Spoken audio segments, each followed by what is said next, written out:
नमस्कार, आप देख रहे हैं जम्मू कश्मीर की एक खास खबरें और मैं हूं आपके साथ जसलीन कौर। तो चलिए शुरुआत करते हैं जम्मू कश्मीर की कुछ खास बड़ी खबरों के साथ। जम्मू कश्मीर प्रदेश में रहने वाले दूसरे राज्यों के लोगों को यहां मिले वोट डालने के अधिकार पर सियासत गर्मा गई है। वहीं विपक्षी दल सरकार के इस फैसले की जमकर निंदा कर रहे हैं। और इसी बीच एक और बड़ी खबर सामने आई है, जहां पर नेशनल कॉन्फ्रेंस के प्रधान डॉक्टर फारूक अब्दुल्ला ने सरकार के इस फैसले पर चर्चा के लिए सर्वदलीय बैठक बुलाई है। वही नेशनल कॉन्फ्रेंस ने ट्वीट के जरिए बताया है कि ये सर्वदलीय बैठक 22 अगस्त को सुबह 11 बजे आयोजित की जाएगी। और इससे पहले पीडीपी अध्यक्ष महबूब मुफ्ती ने भी श्रीनगर में आज एक प्रेस कॉन्फ्रेंस के दौरान ये कहा था कि चूंकि डॉक्टर फारूक अब्दुल्ला सबसे सीनियर लीडर है, लिहाजा उन्होंने उनसे सर्वदलीय बैठक बुलाने की गुजारिश की है।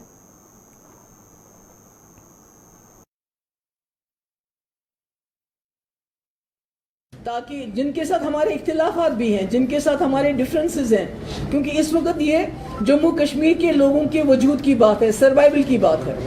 मैंने उनसे बात की, मैंने उनसे रिक्वेस्ट की कि आप मीटिंग बुलाएं, वहाँ पर डिस्कस होगा कि हमारा फ्यूचर कोर्स ऑफ एक्शन क्या होना चाहिए इस चीज़ को रोकने के लिए। देश की आजादी के लिए किए गए संघर्ष पर पूरी कहानी से अब लोग अपने घर बैठकर रूबरू हो पाएंगे। दूरदर्शन इस संघर्ष को 75 एपिसोड के एक सीरियल के रूप में दिखाने जा रहा है। वहीं प्रेस इंफॉर्मेशन ब्यूरो के additional director general Rajendra Chaudhary ने जम्मू में आज एक प्रेस कॉन्फ्रेंस के दौरान ये जानकारी दी है। उन्होंने बताया कि स्वराज भारत के स्वतंत्रता संग्राम की समग्र गाथा नाम के इस सीरियल का पहला एपिसोड प्रधानमंत्री नरेंद्र मोदी स्वयं देख चुके हैं और उन्होंने इसके कंटेंट व क्वालिटी की भी जमकर तारीफ की है। दूरदर्शन एक बेहतरीन सीरियल लेकर आया है, स्वराज भारत के स्वतंत्रता संग्राम की समग्र गाथा। 75 एपिसोड के इस सीरियल में आप हमारे आज़ादी की पूरी लड़ाई, गौरवमयी लड़ाई, जो संघर्ष की कहानी है, उसको DD 1 पर देख सकते हैं, DD नेशनल पर देख सकते हैं। और उसको इसके अलावा 9 रीजनल लैंग्वेजेस में भी डब किया जा रहा है, इंग्लिश में भी डब किया जा रहा है। और मुझे ये बताते हुए खुशी हो रही है कि खुद प्रधानमंत्री साहब ने कल इसका एक एपिसोड देखा, फर्स्ट एपिसोड देखा, और उन्होंने इसकी क्वालिटी को लेकर, इसके अंदर जो कंटेंट है उसको लेकर उसकी तारीफ़ की। और दूरदर्शन का प्रयास ये है, सूचना प्रसारण मंत्रालय का प्रयास ये है कि पूरा देश इस सीरियल के माध्यम से उस लड़ाई को जिए, उस स्वतंत्रता संग्राम को जिए जो हमने सैकड़ों वर्षों तक लड़ी। बेहतरीन क्वालिटी HD का यूज़ किया गया है, लेटेस्ट टेक्नोलॉजी, और एक कोशिश है दूरदर्शन के द्वारा अपने आप को रीइन्वेंट करने की और आज़ादी की लड़ाई को जनता तक पहुंचाने की। इसी के जम्मू सूबे के कई जिलों में इन दिनों मवेशियों को हो रही लंपी स्किन नामक बीमारी कहर मचा रही है। इस बीमारी से मवेशियों को बचाने के लिए देश में वैक्सीन लॉन्च कर दी गई है और जल्द ही जम्मू कश्मीर में भी वैक्सीनेशन की प्रक्रिया शुरू कर दी जाएगी। इसकी जानकारी आज एक प्रेस कॉन्फ्रेंस के दौरान स्कॉच जम्मू वेटनरी साइंसेज व एनिमल हस्बेंड्री विभाग के डीन डॉक्टर MS भड़वाल ने दी है। उन्होंने बताया है कि बरसात के मौसम में मक्खी मच्छर इस बीमारी का कारण बन रहे हैं और ये मौसम खत्म होने पर ही मवेशियों को इस बीमारी से छुटकारा मिल सकता है। रही इसकी बात वैक्सीनेशन की, जिसके बारे में बड़ा कुछ किया जा रहा है, तो इसकी जो स्पेसिफिक लंपी स्किन डिजीज जिसको हम जानते हैं, ये डिजीज जान रहे हैं इसको, तो वो उसकी वैक्सीन जो है वो पिछले हफ्ते ही केंद्रीय मंत्री ने उसको लॉन्च किया है और वो आने वाले महीने 1.5 महीने में ही वो वैक्सीन आ सकती है। मगर उसके अलावा जो, क्योंकि ये वायरस जो है ये गोट पॉक्स और शीप पॉक्स से मिलता जुलता वायरस है, तो जो गोट पॉक्स और शीप पॉक्स की जो वैक्सीन है वो भी इसमें इस्तेमाल की जा सकती है। तो उसके लिए एनिमल हस्बेंड्री डिपार्टमेंट जो है वो अपने स्टेप्स ले रहे हैं और उनकी भी टीम्स बनी हुई है, वो डिफरेंट सेंटर्स पे उनकी जो है वो इस फैसिलिटी दे रहे हैं और साथ में हमारे साथ इसमें कोऑर्डिनेट करके वो कर रहे हैं। इसका बचाव ये है कि ये वायरल बीमारी है और ये जो वेक्टर्स होते हैं जिसको हम मच्छर या मक्खी या चिचड़ी कहते हैं, उनके थ्रू ये फैलती है, एक जानवर से दूसरे जानवर फैलती है। तो क्योंकि ये बरसात का मौसम है तो इस समय में मक्खी और मच्छर इसका तादाद बहुत ज़्यादा होती है, तो ये फैलती भी बहुत ज़्यादा है। हमें उम्मीद है कि जैसे ही मौसम बदलेगा इनकी तादाद कम होगी तो ये बीमारी भी फैलना थोड़ी कम हो जाएगी। वहीं रियासी जिले में भी लंपी स्किन के 100 से ज्यादा मामले सामने आ चुके हैं और जिला प्रशासन के सहयोग से पशुपालन विभाग का अमला लोगों को माल मवेशी की सुरक्षा के लिए जागरूक करने के लिए जुटा हुआ है। वहीं जिले के chief animal husbandry officer Abdul Majeed ने पशुपालकों को कुछ सुझाव दिए हैं और क्या सुझाव दिए हैं आइए आपको दिखाते हैं। रियासी डिस्ट्रिक्ट विच अज मतलब मेरे 100 मतलब 28 केस मतलब रिपोर्टेड होए ने साडे। तुसी फटाफट के करो एनीमल की अलग करी दियो। जेड़ा एनीमल मतलब बाकी है ना मतलब चोकरे नाल रखे दा है उसी बिल्कुल तुसी बक कर दियो। और उसी तुसी के करो जेड़ी मतलब जिस तरह बुखार असी मतलब अपने बच्चे की असी मतलब कोई मतलब बोरी शोरी कोई पाने तुसी फटाफट उदा टैंपरेचर डाउन करने की कोशिश करो ताकि वो थोड़ा जा टैंपरेचर उदा डाउन हो जाए तो तब तक साडा अमला भी पुजी जाए। असी मतलब जेड़ा सिम्टोमैटिक ट्रीटमेंट चल रहा है तो फिर असी वो भी शुरू करी देगे। तो अजे तक मतलब जरा रियासी दी बहुत प्रोग्रेस है। आए रिकवरी केस भी हुआ देन कोई डेथ साडे रिपोर्ट नहीं हुई है। जिला कठुआ के ब्लॉक हीरानगर के सीमावर्ती गांव के एक शीश मंडल ने डीसी कठुआ राहुल पांडे से मुलाकात की और उन्हें बाढ़ से हुए नुकसान से अवगत करवाया गया। वहीं शीश मंडल की अगुवाई कर रहे हीरानगर के डीडीसी सदस्य करण अत्री ने बताया कि हाल ही में हुई बारिशों से उज और तरहान नाले सहित अन्य नालों में आई बाढ़ से सीमावर्ती क्षेत्रों में लोगों को भारी नुकसान हुआ है। उन्होंने प्रशासन से बाढ़ और बारिश से हुए नुकसान का जायजा लेकर उनके नुकसान की भरपाई करने की मांग की है। अपनी फरियाद रखेंगे कि जो फ्लड की वजह से हमारा पूरा एरिया अफेक्टेड है उसके लिए आज कोई डिमांड करेंगे कि उनके लिए कोई हो सकता है आने वाले टाइम में कोई क्रेट वर्क या कोई वांड या जो भी कुछ हो सकता है उसको बनाया जाए ताकि ये लोग बच सकें। अभी आप बात करेंगे हम छब्बे चक एरिया की तो वहाँ से भी लोग आए हैं डेपुटेशन क्योंकि वहाँ भी काफ़ी सारा फ्लड जो उज दरिया में आया है कुछ लोगों के घर भी बहे हैं और उसके साथ ही लोगों की जो इरिगेटेड ज़मीन थी वो हज़ारों कनाल बह गई है। उसके लिए हम एक तो एडमिनिस्ट्रेशन से गुजारिश करेंगे उचित मुआवजा जो इन लोगों को जल्दी मिल सकता है उनको मुआवजा ही दिलाया जाए ताकि ये लोगों की जो फसल लगी हुई वो सारी तबाह हो गई है। ओके बड़ी देर के बाद इतने ज़्यादा बाढ़ आई है तरनाह नाले में विशेषकर उज में भी आई है वहाँ पे नुकसान हुआ है। लेकिन तरनाह में बहुत ज़्यादा एक कटाव ज़मीन का मैं कहूँगा हज़ारों कनाल ज़मीन जो है वो एक तो फसल बर्बाद हुई है एक तो उनका पर्सनली नुकसान ज़्यादा हुआ है और दूसरा ये है कि वहाँ पे जो ज़मीन है एक उनको अब मैं कहूँगा जीवन को भी खतरा हो गया है क्योंकि कटाव इतना ज़्यादा है कि अगर कहीं ज़्यादा इस तरह का बहाव एक बार दोबारा आ गया तो मुझे लगता है कि बहुत ज़्यादा नुकसान जानी नुकसान भी वहाँ पे हो सकता है। उत्तरी कश्मीर के जिला बांदीपुरा के हाजिन इलाके में पेश आए एक सड़क हादसे में 5 वर्षीय के बच्चे की दर्दनाक मौत हो गई।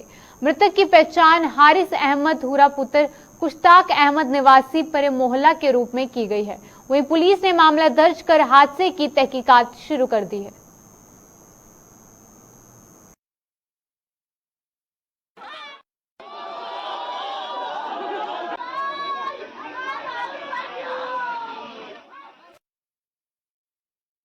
जिला उधमपुर के चनैनी में नाश्री चैनल के करीब संदिग्ध परिस्थितियों में शव मिलने से वहां सनसनी फैल गई।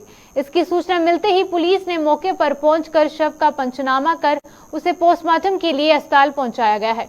वहीं अपनी जांच शुरू कर दी गई। मृतक की पहचान वंशु बड़गोत्रा के रूप में की गई है।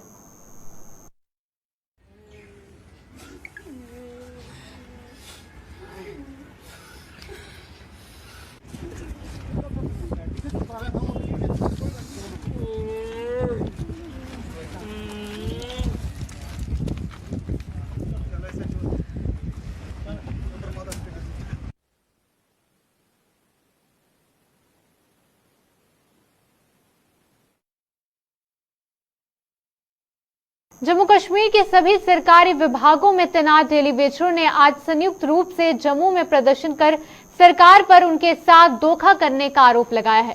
इन डेलीवेटरों ने भाजपा के जम्मू मुख्यालय के बाहर धरना प्रदर्शन करते हुए भाजपा नेताओं पर चुप्पी साधने का भी आरोप लगाया। क्या कहना था इनका, आइए आपको बताते हैं।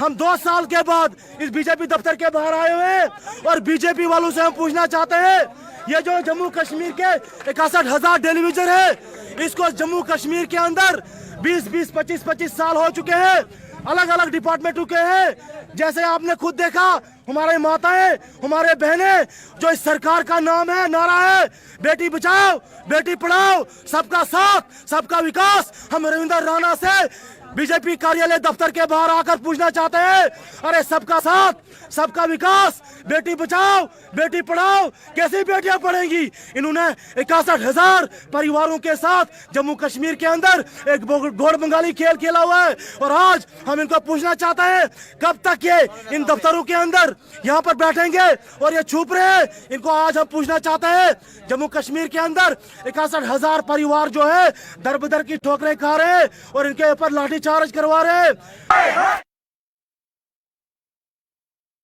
कश्मीर में हो रही टारगेट किलिंग और वहां पर सेवाएं दे रहे आरक्षित वर्ग के सरकारी मुलाजमों की मांगे न मानने का आरोप लगाते हुए शिवसेना ने जम्मू में आज प्रदर्शन किया।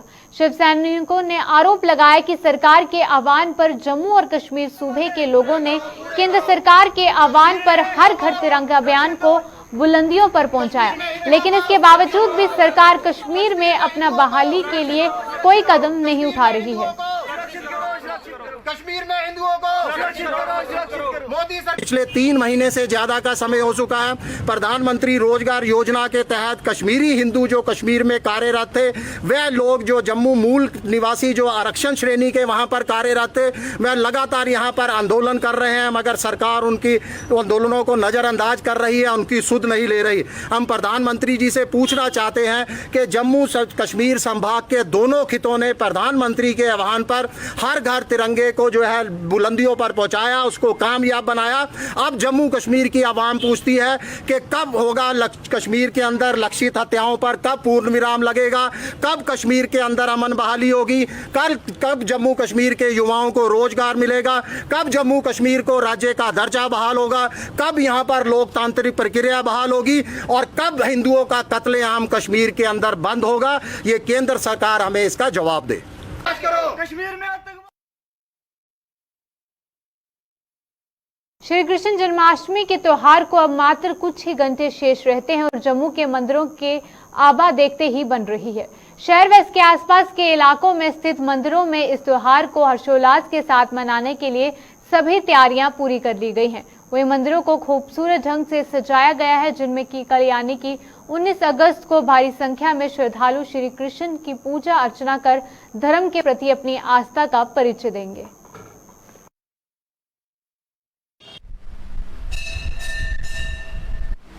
देखिए, हमारे जम्मू के अंदर हर मंदिर को बड़ी धूमधाम से सजाया जा रहा है। आज प्रत्येक मंदिर में लाइटिंग की व्यवस्था की जा रही है और इसके अलावा जो है मंदिरों की जो मूर्तियां हैं उनको भी साफ़ सुथरा किया जा रहा है, वस्त्र नए नए पहनाए जा रहे हैं और मंदिरों को धोया धुलाया जा रहा है। और इस तरह से जम्मू में जितने भी मंदिर हैं उनको बड़ी अच्छी तरह से सजाया संभाला जा रहा है, लाइटों की व्यवस्था की जा रही है। और हम ये उम्मीद करते हैं कि इस बार जो है जन्माष्टमी का त्यौहार बड़ी धूमधाम से सभी लोग मनाएंगे और इस प्रोग्राम में सभी समयानुसार सभी शामिल होंगे। इस तरह से ये त्यौहार जो है बड़ी धूमधाम से मनाया जा रहा है। हमारे मंदिर में भी कल जन्माष्टमी का त्यौहार जो है धूमधाम से मनाया जा रहा है। शाम को 7 से 9 बजे तक जहाँ भंडारे की व्यवस्था की गई है और उसके बाद 12 बजे तक जहाँ भजन कीर्तन होगा, 12 बजे भगवान का प्रागट्य और मंगल आरती होगी। भजन संध्या का भी सायंकालीन प्रोग्राम रखा गया है। तो इस तरह से प्रत्येक मंदिर को बड़ी धूमधाम से सजाया गया है और सारे मंदिरों में अच्छी तरह से व्यवस्था की जा रही है। इस वक्त मंदिर में सब तैयारियाँ चल रही हैं। जन्माष्टमी उपलक्ष्य में तो लाइटें लग रही हैं, हो भी इंतजाम हो रहे हैं, सब कुछ हो रहा है। तो जन्माष्टमी विश्व में मनाई जाती है, पूरे विश्व में मनाई जाती है। जम्मू के सब मंदिरों में तैयारी हो रही है। कल पुरानी मंडी में देखा था, वहाँ भी तैयारी हो रही है, वहाँ श्रद्धा रखा था, इस मंदिर में भी तैयारी हो रही है। तो भगवान कृष्ण जी की जो जन्माष्टमी है ये पूरे विश्व में मनाई जाती है। हम भगवान से प्रार्थना करते हैं कि विश्व को शांति दें, विश्व का कल्याण करें और विश्व में शांति बने रहे, अमर शांति बना रहे, भाईचारा बने रहे। हिंदू मुस्लिम सिख ईसाई सब आपस में भाईचारे की तरह रहें।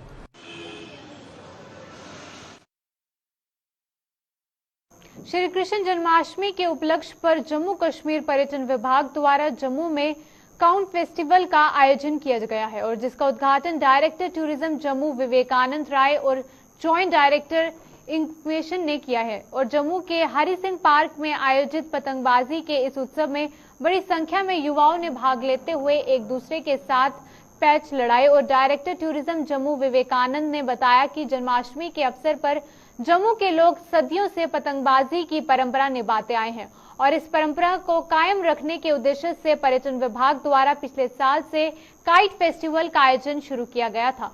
उन्होंने कहा कि इस पतंगबाजी के इस मेले को लेकर लोगों में काफी ज्यादा उत्साह भी देखते हुए काइट फेस्टिवल भविष्य में भी जारी रखे जाएंगे। जन्माष्टमी के अवसर पे काइट फेस्टिवल ऑर्गेनाइज किया था और ये जो आज हम लोग आयोजित कर रहे हैं वो यहाँ के जम्मू के कल्चर के हिसाब से है कि कल जन्माष्टमी हम लोग मना रहे हैं और पतंगे यहाँ के जो वाइब्रेंट जम्मू है उसका एक एसेंशियल पार्ट है इस दौरान, इसीलिए लास्ट ईयर भी और अब ये एक हमारे टूरिज्म कैलेंडर का रेगुलर फीचर रहेगा। हर साल हम लोग ये करेंगे और यहाँ पे इस तरीके से कि जो हमारे बच्चे यूथ और हम लोग काफ़ी देख रहे हैं, कुछ एक आध हमें दिखे हैं कि जो थोड़े से सीनियर सिटीजन भी हैं वो लोग भी आए हुए हैं।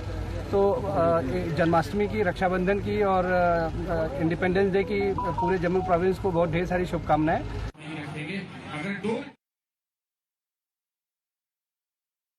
मचेल माता की पवित्र छड़ी आज धार्मिक हर्षोल्लास के साथ जम्मू से पाडर के लिए रवाना हुई।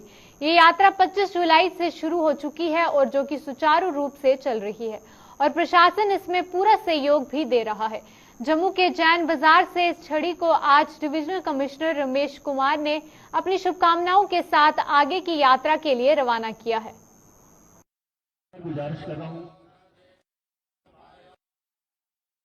मचेल माता की छड़ी की बहुत बहुत मुबारक हो।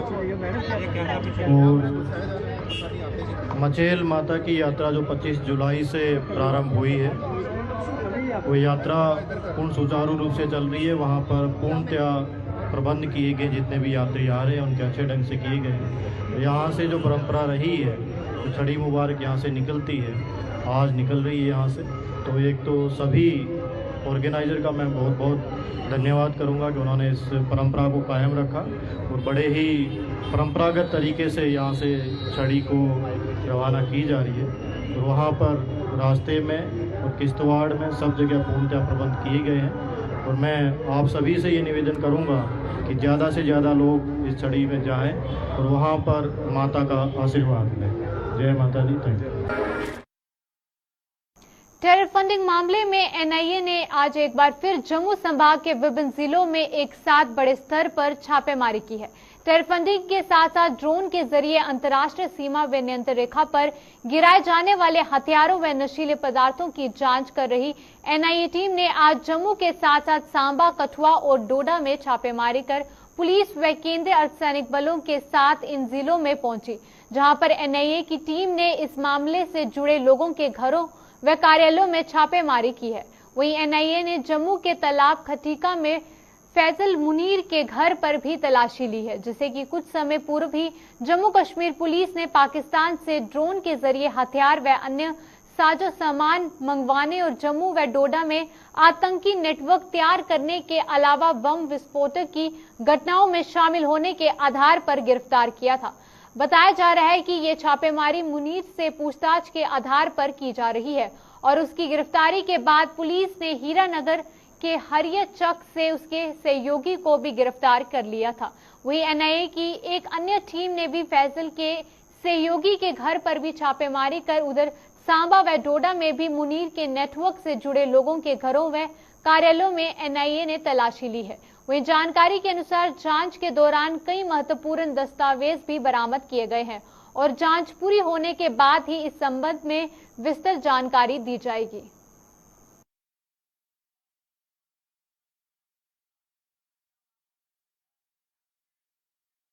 पाकिस्तान की गोलाबारी से बचने के लिए केंद्र सरकार ने जम्मू कश्मीर के सीमावर्ती इलाकों में बंकरों का निर्माण किया था, जिन पर करोड़ों रुपए खर्च किए गए थे, लेकिन सही देखरेख न होने के कारण आज ये बंकर अपनी हालत पर आंसू बहा रहे हैं। बंकरों की खस्ता हालत को लेकर मेंढर में एलओसी के साथ सटे इलाकों में रहने वाले लोगों में भारी रोष है। उन्होंने बंकरों की गुणवत्ता पर सवाल उठाते हुए सरकार से निर्माण कार्य की जांच कराने की मांग की है। लोगों के मुताबिक इन बंकरों में अक्सर बारिश का पानी जमा हो जाता है और इनके रखरखाव की भी कोई व्यवस्था नहीं की गई है। जैसे कि हम तहसील के बीच में खड़े हैं, जैसे सरकार के नाक के नीचे ये सब कुछ हो रहा है। देखो इन बैंकरों की हालत, इनके अंदर पानी घुसा हुआ है, ना लाइट है ना कुछ है। सीज फायर वायलेशन के बाद ये बैंकर बने थे, लेकिन मैं बड़े दुख के साथ ये बात कहनी पड़ रही है कि इन बैंकरों के ऊपर जो है, बैंकरों के अंदर कोई चला जाए अगर तो सीज फायर तो बंद है, फायर से तो मरने की दूर की बात है, लेकिन बैंकर के अंदर जाएगा तो वो जिंदा वापस नहीं आएगा। मैं इसलिए सरकार से ये अपील करता हूँ कि इन बैंकरों की इंक्वायरी की जाए। इस पूरी तहसील के अंदर, बालाकोट के अंदर हर जगह जो है बैंकर बने, लेकिन कुछ बैंकरों को छोड़ के, अभी हॉस्पिटल में एक दिन में गया, उधर भी बैंकर के अंदर पानी भरा हुआ है। अभी हम बिल्कुल तहसील के सामने खड़े हैं, मेरे पीछे बैंकर आपको दिख रहा होगा, इस बैंकर के अंदर भी पानी भरा हुआ है। मेरी ये जोरदार अपील अपनी सरकार से रहेगी कि इन बैंकरों के जो काम करवाया है इसके ऊपर इंक्वायरी की जाए। सरकार ने बहुत कुछ दिया, लेकिन ये पैसा कहाँ गया, ये किस फंड में इन्होंने लगाया, क्या किया, ये बहुत घोटाला हुआ है। इसलिए मैं सरकार से ये अपील करता हूँ इसका इंक्वायरी जल्द से जल्द की जाए। बताना चाहता हूँ कि पूरी हमारी तहसील मेंढर के अंदर जो भी बैंकर बने हुए हैं, क्या वो तहसील ऑफिस के अंदर बना हुआ है, पुलिस स्टेशन के अंदर बना हुआ है, बॉर्डरों के ऊपर बैंकर बना हुआ है, मैं कहता हूँ आपसे कि एक बैंकर मुझे ऐसा बता दो कि कोई बैंकर भी हो जो अंदर से साफ हो।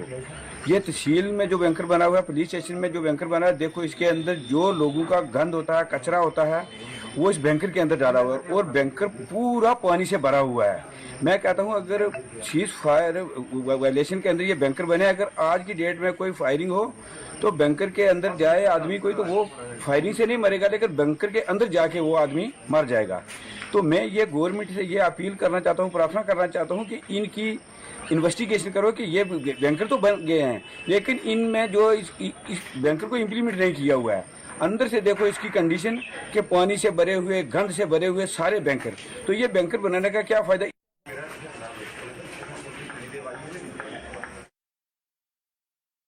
सतवारी ब्लॉक के धड़प में बलोल नाले में आई बाढ़ से क्षतिग्रस्त हुए सतवारी मीरत साहिब और अन्य की नहर की मरम्मत काम शुरू हो गया है।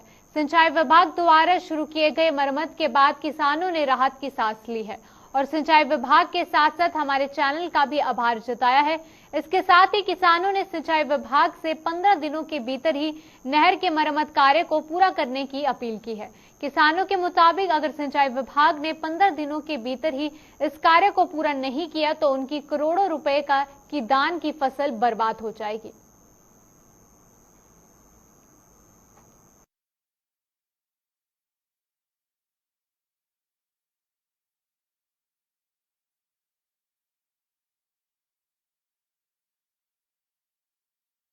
ये के चैनल और गुलिस्तान जिन्हें पहला दिन खबर लाई, उसकी वजह बीजेपी पटनाकर साहब एडवाइजर साहब भी आए, महकमे सारा आया, लेकिन लगता है काम इन्हें चालू कर दिता है। अस ये चाहते हैं कि जिन्ना जल्दी को जल्दी हो सकता है, कम से कम अज की जी गर्मी पवा करती है उसकी वजह करना 10-15 दिन के अंदर अंदर लोगों पानी की जरूरत पै जानी है। अस चाहते जिन्नी जंगी सतह के उपर इस काम की चालू किया जा, ताकि जो मौके सिर लोगों की फसल जी अगर बची दी है, कम से कम पूरी नहर का जोड़ा दारोमदार जोड़ा इन्हें 3 तहसीलों पर आरसपुरा बिछड़ा जी तहसील है, सांबा तहसील का भी एरिया जोड़ा लगता है, पूरी जी इरीगेशन जो डिपार्टमेंट है, जिन्नी एग्रीकल्चर जमीन है सारी आरसपुरा और बिछड़ा बिच है। अस ये चाहते हैं इस नहर की बिल्कुल कंप्लीट किया जल्दी को जल्दी, क्योंकि अगे गै नहर जी है माइनर नहर जी तकरीबन बार्डर तक टोटल जी खत्म हो चुकी थी ना, जो थोड़ा बहुत पानी जो जाता है वो हिस्से की वजह कन्नै जाता, जो भी जो टोटल जो बंद हो चुका है। 60 साल तो नहर चल रही ही, वो नहर एकदम टुट के पानी च बह चुकी है, जिसका पानी 3 डिवीजन बिछना डिवीजन आरसपुरा जम्मू डिवीजन जा रहा ही। मैं डिपार्टमेंट नूं जल्दी तो जल्दी अपील करना चाहना कि ये पानी जोड़ा है किसी भी ढंग नाल नहर नूं रिपेयर करके पानी अगे किया जाए, ताकि जिमींदारां दा जोड़ा फसल सुकन तो बचे। काम शुरू हो गया है, आज डिपार्टमेंट भी आया है, परसों न्यूज़ लाई सी ਗੁਲਸਤਾਨ ਚੈਨਲ ਵਾਲਿਆਂ ਨੇ ਜੇਕੇ ਚੈਨਲ ਵਾਲੇ ਗੁਲਸਤਾਨ ਨੇ ਉਹਦੀ ਵਜ੍ਹਾ ਨਾਲ ਕੰਮ ਵੀ ਅੱਜ ਸ਼ੁਰੂ ਹੈ। ਪੂਰਾ ਮਹਿਕਮਾ ਡਿਪਾਰਟਮੈਂਟ ਉੱਥੇ ਖੜਾ ਹੈ ਜਿਹੜਾ ਕਿ ਮੌਕੇ ਤੇ ਫਿਰ ਸਰਵੇ ਕਰਕੇ ਉਹਦਾ ਐਸਟੀਮੇਟ ਬਣਾਇਆ ਜਾ ਰਿਹਾ ਹੈ। ਮੈਂ ਪੁਰਜੋਰ ਅਪੀਲ ਕਰਨਾ ਚਾਹੁੰਦਾ ਪ੍ਰਸ਼ਾਸਨ ਨੂੰ ਕਿ ਅਗਰ 3 ਡਿਵੀਜ਼ਨਾਂ ਦਾ ਪਾਣੀ 15 ਦਿਨਾਂ ਜਾਂ ਮਹੀਨੇ ਦੇ ਅੰਦਰ ਨਹੀਂ ਪਹੁੰਚਿਆ ਤੇ ਕਰੋੜਾਂ ਅਰਬਾਂ ਰੁਪਏ ਦੀ ਜਿਹੜੀ ਬਾਸਮਤੀ ਹੈ ਉਹ ਸਤਿਆਨਾਸ਼ ਹੋ ਜਾਏਗੀ, ਜਿਹਦੀ ਭਰਪਾਈ ਇਰੀਗੇਸ਼ਨ ਡਿਪਾਰਟਮੈਂਟ ਨੂੰ ਕਰਨੀ ਪਏਗੀ।